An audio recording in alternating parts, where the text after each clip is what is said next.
Okay, hope everyone had a great day yesterday. It was a fantastic event, lots of great speakers, and hope everyone's ready for the matchmaking today. The team's going to be up here. We've got another group of speakers today. We've got John and Jerrod and Cameron, and then we're going to be followed up by the matchmaking and extended matchmaking, which the team will go into more detail here in a little while. We've got a quick slide here with the QR code.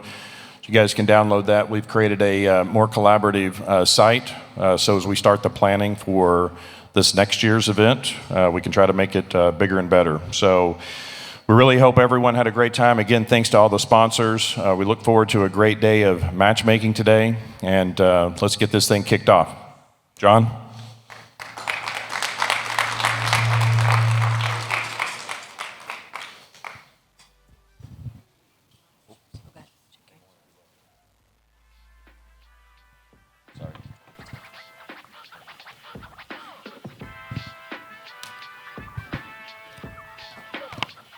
Good morning, everybody. Thank you for being here for the second day. As John said, we really thank the sponsors, really thank the team that's really worked really hard to put this event together. And I really appreciate you guys being here. I know the numbers went down a little from yesterday morning, and it's early, and I'm sure a lot of people were out last night enjoying the wharf. And we're really looking forward to matchmaking, too. Matchmaking, as John mentioned, was really sold out, and we had to extend it, and there's networking. So really appreciate your participation. I think it's going to be a great opportunity to sort of follow up on some of the things we talked about yesterday as far as teaming, finding opportunities for teaming, and then creating a solution, no matter sort of what happens in the marketplace, to be able to participate in what's going to happen. And as we talked about yesterday, and we've talked about to a number of people this morning as we were having breakfast, it's sort of like reading the tea leaves, right? And as you do that, structuring that team and finding the right partner becomes critical. And there's always going to be opportunity when there are challenges. And so it's just taking advantage of those opportunities. This morning, really, there's a couple of things I wanted to sort of try to capture before we broke into the matchmaking and the networking. This panel really is built around sort of the tribal model, the tribal organization. How many tribally owned entities do we have out in the audience? Okay, that's awesome. How many of you participate or team with tribally owned entities? Awesome. So, and everybody has sort of seen different ways of the organization of tribal entities, and then some of the challenges that you see when organizing a tribal entity.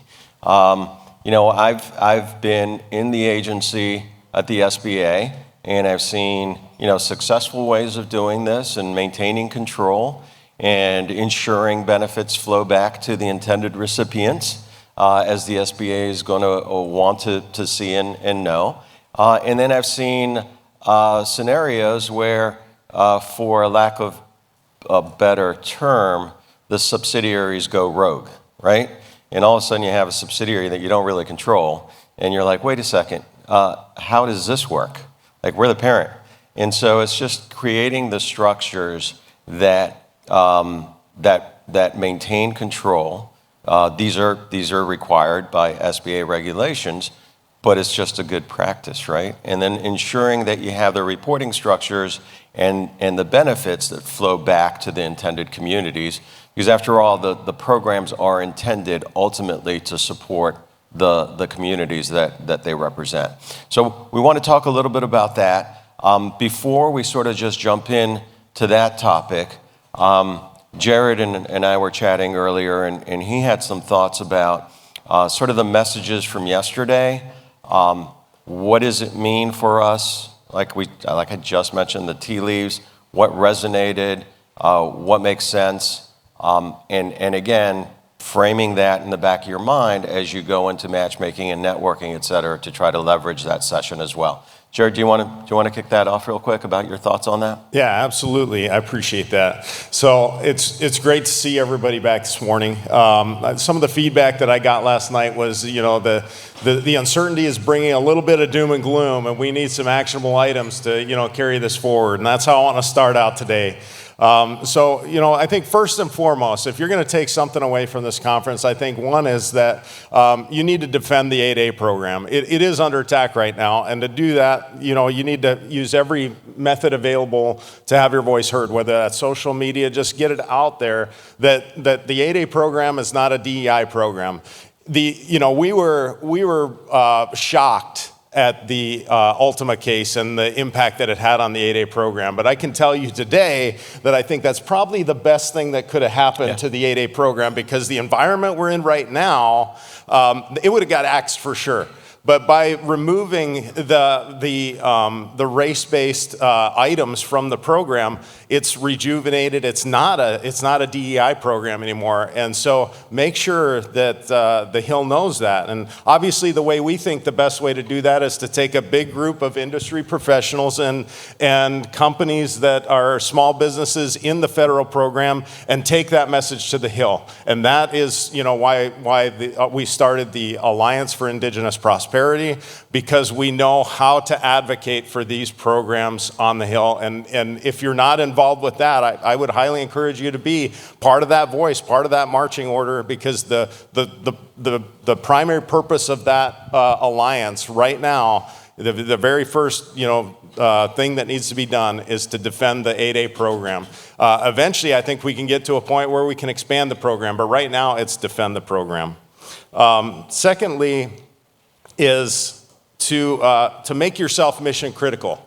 All of those contracts, we're hearing about them getting canceled, right? But there's a way to avoid that. There is a path to, in many cases, avoid that. So shift your branding message. Be ready for the times. If you're a DoD contractor, steer away from things like travel, training, and consulting. Those are the three buzzwords right now that we know, is kind of on the chopping block at the moment. It doesn't make a lot of sense to me, and I think that there will be a correction, but stay with the times on your marketing message. Provide key value. The message to say is you're providing key value to warfighters if you're in the DoD, right? You're impacting the boots on the ground. Like, how are you doing that? And really highlighting those things. The other item is, don't expect if you're in a contract that isn't absolutely mission critical and you're worried about it getting canceled, or you're thinking, okay, my customer, they're going to be able to defend what we're doing. It adds value.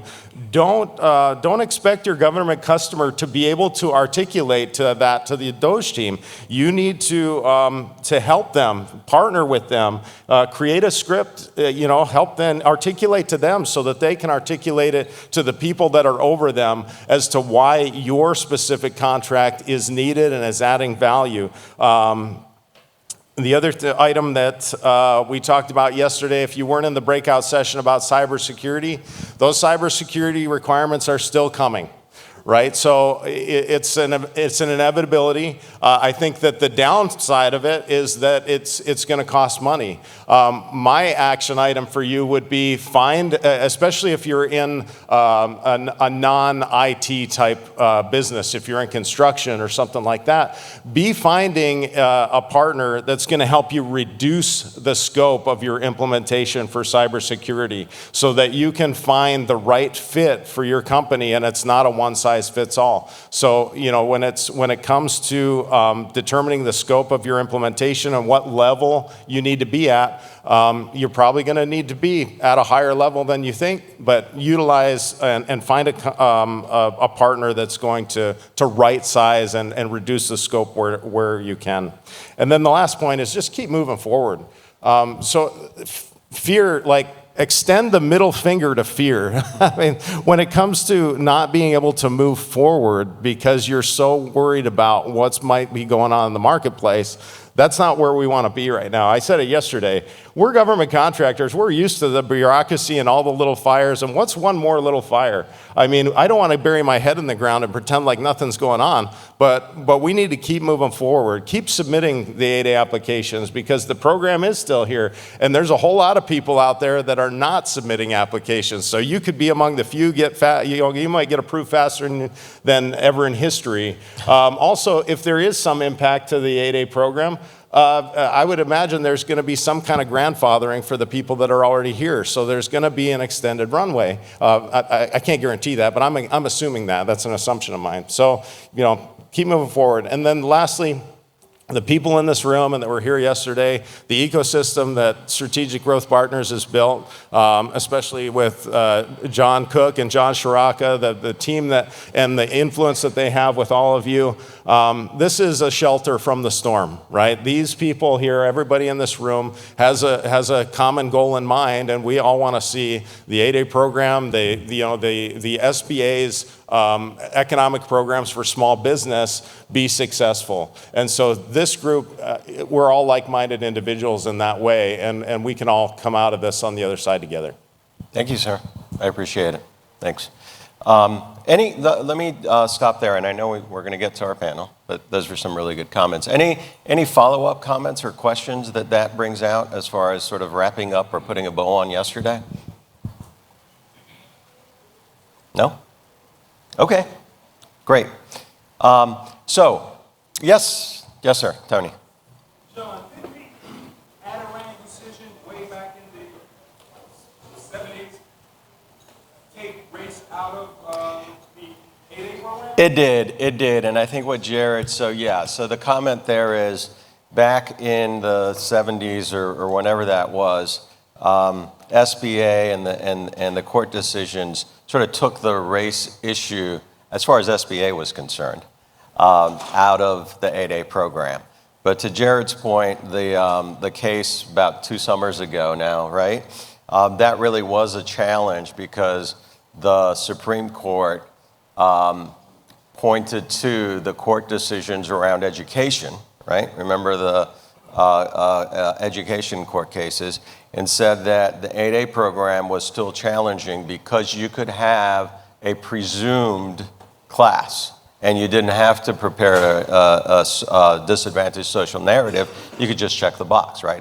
African American, Hispanic American, et cetera. And so that they decided, in a sense, that was equal to being race-based. So the change in the program to require everybody, now it made it much more difficult. So to Jerrod's point, when this happened and the SBA reacted and required everybody to submit a social disadvantage narrative, a couple of things happened. One is it kind of opened the door a little bit further for more people to participate. And I think that was the intent of the courts. The other thing that happened is it made it much more difficult to get in because there wasn't sort of the check the box. Everybody had to prepare a social narrative, disadvantaged social narrative. And, initially, it was relatively easy to get over the hump. Like you could submit something that made kind of sense. There was a template. SBA has become more and more, especially of late, more and more stringent in their review of those disadvantaged social narratives for individually owned firms. And so, to an extent, it made it harder.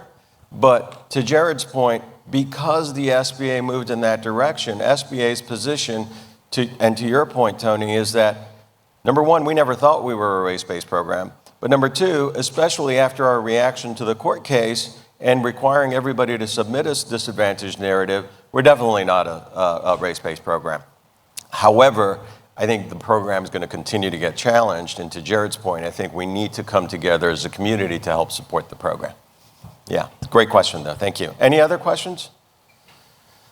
Okay, so you guys know these two panelists up here. I'll just mention this real quick because it shows relevant to the discussion, right? Both Jerrod and Cameron have been heavily involved in economic development, professional management of tribal entities from the very beginning, right? Like establishing the underlying infrastructure for economic development for a tribe.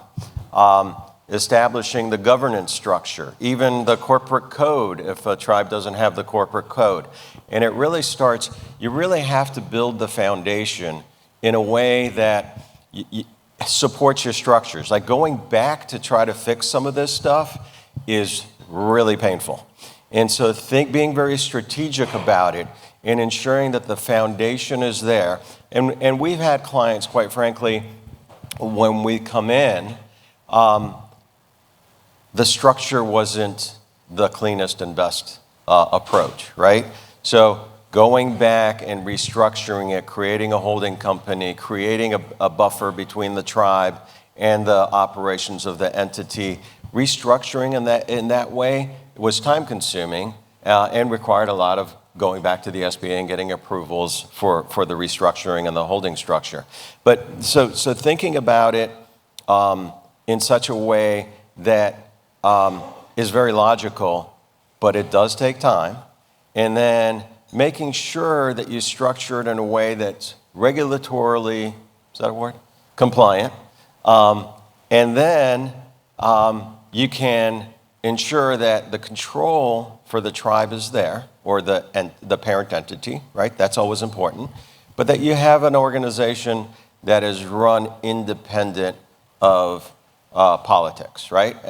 And people say, oh, well, there's tribal politics. Well, there's politics everywhere. We've been talking about national politics all day yesterday, right? So making sure that it's run independently and professionally is the ultimate goal. And I should put a higher goal than that, is ensuring the benefits flow to the community and that you can document and demonstrate that for the SBA, especially in the current environment, right? Because one of the challenges that these programs often have is, okay, what benefits are flowing to the intended recipients? And one of the challenges when new political appointees come in and hear about these programs is, oh yeah, these are intended to benefit entire communities. Is that happening? How do we demonstrate it? How do we document it? And for those of you who may or may not be aware, in 2010, we went through a whole slew of iterations of benefits reporting requirements around the Tribal 8A or entity-owned 8A program. Ultimately, and this was super painful, it took over 2 years, tribal consultations, et cetera, ultimately coming out with that sort of one reporting document that you have to submit if you're tribally owned or entity-owned, but that is potentially under risk. So being able to demonstrate as a community the benefits back to the intended recipients is important. But let me start with, I guess I'll pass it to you first, Cameron. And Cameron's been involved in all aspects of economic development, right? And you've worked with a number of tribes in this respect. And GovCon is a part of it, right? But you look at it much broader, and you look at it as this is a piece and it can help support the broader economic development. And you've worked with tribes that are super nascent and have been very effective. I know he looks young, by the way, but he's been very effective in growing their economic development structure to create incredible assets and wealth for the tribal community over a short period of time. And so can you talk a little bit about, like, when you first come in, what do you look at? What do you, because you work with the tribal attorneys and council to create the legal structure, and you think long-term about economic development. You look at the economic development entity. Can you sort of just lay the foundational groundwork that you look at when you come into a super nascent tribe? Yeah, absolutely. Thanks, John. So I've been working with the Shibwits Band of Paiutes for over 5 years now. And as John mentioned, one of the things that we've done is government contracting with Kaiva Corporation, but they also have other economic development operations going on. They have a federally chartered Section 17 corporation that's called the Shibwits Band Corporation. I also serve as the CEO of that corporate holding company. We have 5 portfolio companies. And what we look at is finding the right balance between keeping the tribe in control, the right oversight, but also giving our professional management teams and executive teams the right swim lane and freedom to be able to operate the businesses effectively. So the corporate structure is really important, and from top to bottom, we have boards of directors that are separate from the tribal council. The tribal council handles all the governance and most of the political issues. Like John said, we try and insulate ourselves from that. But we have boards of directors that are majority tribal members. They have to be to demonstrate that tribal control. But one of the things that we've found to be effective is inviting other business professionals to be on those boards of directors. If you have a 5-person board, 2 of the 5 can be, business professionals that you recruit to help grow the businesses. So we've seen that help us. And then we set up, various subsidiaries and corporate entities to be able to segregate assets and liabilities and to keep, business operations separate. We have a sub-holding company that is a holding company for all of our 8A and government contracting work. And then we have travel centers, and we're in payment processing and other things as well. So finding the right balance with the tribal control, getting a good board of directors to help for each of your entities has been really advantageous for us. Thank you. Jerrod, can you talk a little bit about maybe sort of the structure that Cameron just pointed to, the economic development entity, and sometimes you don't have that Section 17, right? So you just create the holding company as opposed to the Section 17. But can you talk a little bit about that structure and that governance that you've tried to implement in the past in working with tribes? And to Cameron's point, sort of the balance to make sure that that control exists, but to his point, that the professional team has the ability to do what they need to do. Yeah, we've done that a number of ways. The holding company concept really ensures that you have kind of a single source for all of your back office support. The shared services, those things that can be replicated across every new 8A, and you don't want to be hiring new individuals in each of those. From a control perspective, what I always try to advise tribes to do is, as John said earlier, really separate the business from politics, right? And put people into the holding company or into the Section 17, whatever structure they have, that are really going to watch out for the best interest of the business. So that has to be number one. They can't be politically influenced by tribal elections. They really need to always watch out for the best interest of the business. The other concept that we use to kind of maintain so that the professional team has the ability to execute and do the things that they need to do, we call it an executive committee. And so having a group of people at the holding company that are both made up of the people that are appointed by the tribe to control the business, and the professional management team, having that team work together in a committee structure so that they're overseeing a lot of the decisions that are made, and key decisions, right, that are made. And we encourage companies to be broken up by business unit further, like a line of business, a division, and then that executive committee sits over top of it to make sure that the best interests of the company and the tribe are always taken into account. Yeah. So, Cameron, can you talk a little bit about, because one of the things that I think is really interesting with what you've done is, and you alluded to this, is not just GovCon, but some of the GovCon actually, like construction, also even worked on the reservation to do construction work, which is your own tribal company doing tribal work and building on your reservation, which is great. But you also looked at other opportunities. And I think as entity-owned companies, a lot of times we are disassociated with the tribal community. But you sort of looked at, you're managing all these 8As, but you also looked at commercial opportunities and created commercial opportunities. Like, how did that occur?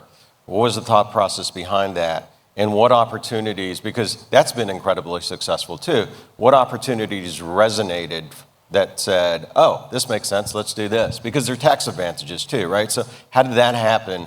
And if we have, because a lot of times in these conferences, we don't have the tribal leaders or even the tribal board of managers, but we have the entity-owned companies. But these are messages that you can take home and work with your tribal leadership to expand the portfolio, right? So how did that resonate, and how did that come about in getting into some of the commercial work? And what are the opportunities that made sense? What are the characteristics that said, that's a good one? And then you went with it, and it's been successful. Right, that's a great question, John. So fortunately, we've been able to grow really quickly and be successful in other spaces outside of the federal marketplace. We've gone from, $4 million top line revenue to over $60 million in a period of 5 years, and grown our employees from 10 to about 150. And one of the ways that we've done that is take a really strategic look at, what industries are we going to play in, and how are we going to win in those industries, and then where can we create, synergies between our various subsidiary companies, like John talked about. So we look at what the tribal competitive advantages are. And those of you in this room that have worked with tribes, and that's most of you, are probably aware that their businesses have really compelling competitive advantages. Like in the tribal 8A program, they have these increased abilities to get sole source contracts. But in other spaces like fuel sales or tobacco sales, they have tax advantages that create a lot of pricing advantage, and with the right pricing strategy, you can drive demand. So we've looked at other industries where tribes have advantages and have developed a strategy to be successful in those industries by leveraging the advantages that tribes have. And then looking at the synergies also between our companies. Like John said, we've got an 8A company that has a construction business unit, and we're doing a lot of construction on the reservation. So one of the things that made a lot of sense to our tribal council and our board of directors was, let's use our own company to do our construction. And then let's look at, are there other opportunities? And we're always looking for good, diversification opportunities. Are there opportunities in the commercial space that we can do construction? And then, like I mentioned earlier, we're also in payment processing, the credit card transactions for our travel centers. And we thought, there's somebody else doing this for us, we could do it for ourselves. So looking for those synergies, and then looking for those industries where we have competitive advantages that can be leveraged to win. And the regulatory and tax status of tribes can, if you carefully evaluate it, create a fundamental difference in the economics of how a business operates or in the pricing margins, and really give you compelling advantages. So we've seen a lot of success in doing that, and other tribes can do that too. And if you're curious about what other economic development opportunities may be available to your tribe, if you're a tribal-owned entity, we'd be happy to talk about that. Awesome, thank you. We have about 4 minutes left, I think. I want to see if there's any questions or comments in the audience. I have a question for you, Jerrod, but because there's some challenges in sort of economic development depending on geography and location, and I have some questions for you on that. But any comments or questions from the audience? No? Late night last night. Oh, yes, one up front.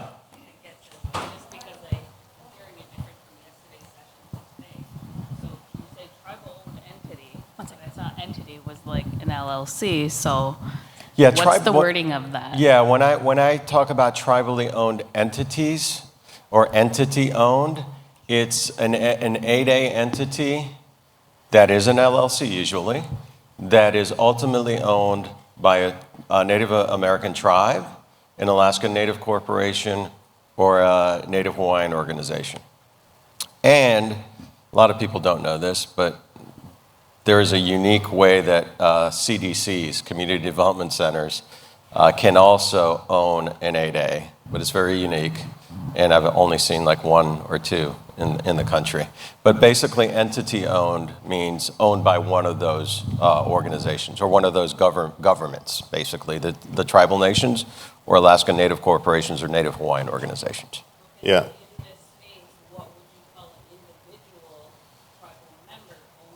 Oh, okay, that's just an individually owned 8A. So it's, yeah, that's just an individually owned 8A. So the distinction, and sometimes, and I apologize, because sometimes we just know these programs so well, we don't always make these distinctions. The distinction is that as an individual from the tribal community, you can own an 8A, but it would be like an individually owned 8A. You don't benefit from the tribally or entity-owned 8A program in the sense that if you're owned by a tribe, you can have an unlimited number of 8A companies. So a tribe can have 1 to infinite number of 8A companies. When you're owned by the tribe or an Alaska Native corporation, you have unlimited sole source. So you can get a direct award when you're individually owned, up to $4.5 million, $7.5 million if it's manufacturing. But for a tribe, you have unlimited sole source. There's a justification and approval of certain thresholds. But there are certain distinctions between if you're owned by an organization like a tribe as opposed to individually owned. Does that make sense? It,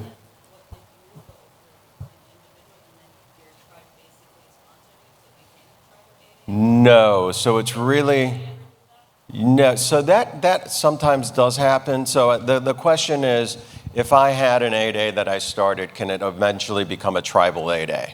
And the answer is, so yeah, but that's not, so like when we're talking about this structure, it's really working with the tribe from the very beginning, right? It's working with the tribe to establish the governance, the corporate structure, the corporate governance structure, the corporate law, I gotta wrap it up, the corporate law, et cetera, to create the environment for this. There are instances where individually owned 8As, be it a tribal member that owns the 8A or be it just anybody else that owns the 8A, can sell that 8A or a majority control interest in that 8A to the tribe. If the tribe owns more than 51%, then it becomes a tribal entity. But I'm happy to chat with you afterwards if it helps. Yeah. Yeah, awesome. So I know our time is up. One quick question for Jerrod, because this is a challenge. And Cameron mentioned this, right? Because when you're looking at, and when you go back to your tribal governments and you talk to your tribal councils and your boards, and there are opportunities to build that portfolio around commercial work, et cetera, geography becomes really important, right? And sometimes, unfortunately, you don't have the access to geography, but you have access to identifying grant opportunities or identifying other sources of income or other areas for development, even helping to train the workforce, et cetera. And Jerrod, you've worked with some tribes in that respect because they're geographically not located close to anything. Can you talk a little bit about just thinking about that and framing it and some ideas that might work in that environment? Yeah, I mean, that's my passion, right? Is that there's tribes that are very remote where gaming is not even an option. A casino or a resort or even a C-store is not an option.